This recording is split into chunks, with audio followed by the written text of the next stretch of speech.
আগে নিজের দলের ভেতরে যে গদ্দারগুলোকে আছে তাদেরকে শনাক্ত করতে হবে, তাদেরকে ছুঁড়ে ফেলতে হবে।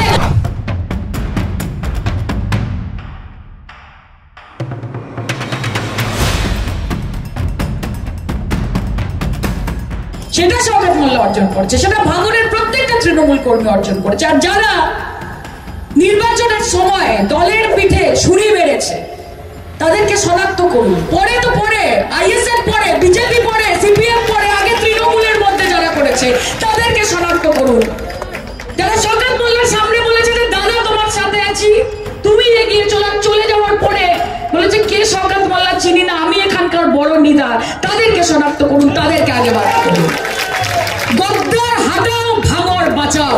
সিপিএম, বিজেপি, আইএসএফ এরা পরে হবে, আগে নিজের দলের ভেতরে যে গদ্দারগুলোকে আছে তাদেরকে শনাক্ত করতে হবে, তাদেরকে ছুঁড়ে ফেলতে হবে। ভাঙড়ে তৃণমূলের শত্রু তৃণমূল কেন হবে? ঘরের শত্রু বিভীষণ বলে একটা কথা আছে, জানেন তো? আমরা সবসময় বলি যে ফিল্টারটা বাইরে থেকে করার আগে আগে ভেতর থেকে করতে হয়। মানুষের চোখে মুখে যেটা আছে সেটা যে অন্তরে থাকতে হবে তার কোনো মানে নেই। কাজে তৃণমূলের কাছে এটাও চ্যালেঞ্জ যে যেরকম বিজেপি, আইএসএফ, সিপিএমের সঙ্গে লড়াই করতে হবে, যদি তৃণমূলে এমন কোনো এলিমেন্ট থাকে যারা পরোক্ষভাবে বা প্রত্যক্ষভাবে দলকে ক্ষতিগ্রস্ত করার চেষ্টা করছে তাদের বিরুদ্ধে ব্যবস্থা নিতে হবে। শওকত মোল্লা বিগত 3 বছর ধরে যেরমভাবে ভাঙড়কে সময় দিয়েছে, পরে থেকে ইলেকশন করেছে, ভাঙড়কে একটা পার্টি থেকে একটা পরিবারে পরিণত করেছে ভাঙড় তৃণমূল কংগ্রেসকে। ভাঙড় তৃণমূল কংগ্রেস একটা পার্টি নয়, ভাঙড় তৃণমূল কংগ্রেস একটা পরিবার, এবং শওকত মোল্লা সেটার অভিভাবক। কাজে ভাঙড়বাসীর কাছে শওকত মোল্লার কি অ্যাকসেপ্টেন্স, সেটা যদি অন্য কারোর মেনে নিতে কষ্ট হয় তাহলে সেটা তার সমস্যা। কে কি বললো, কে আসলে কোন পাগল কি বলছে না বলছে ওটা তার বিষয়, এটা দলের সঙ্গে কোনো কিছু নেই। এটা আমাদের একেবারে নির্ধারিত কর্মসূচি। আমরা আজ থেকে প্রায় 12 দিন আগে আমরা এই কর্মসূচি নিয়েছিলাম। এটা ভাঙড়ের গোটা আপামর জনসভায় সবাই জানে, আপনারা মিডিয়ারা অনেকেই জানেন। ফলে ওই সব বিষয়ে আমরা গুরুত্বই দিই না, কে কি বললো কে কি না বললো কি আসে যায়।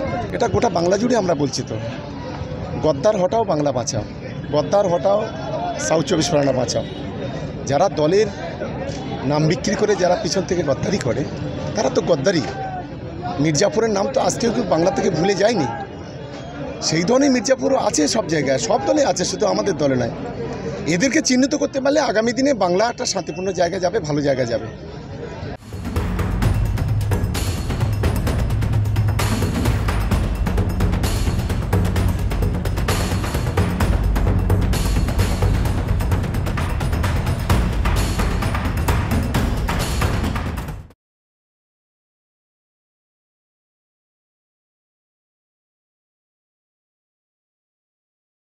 ফলো করুন এইসময়.com। আপডেটেড ভিডিও স্টোরির জন্য সাবস্ক্রাইব করুন আমাদের ইউটিউব চ্যানেল।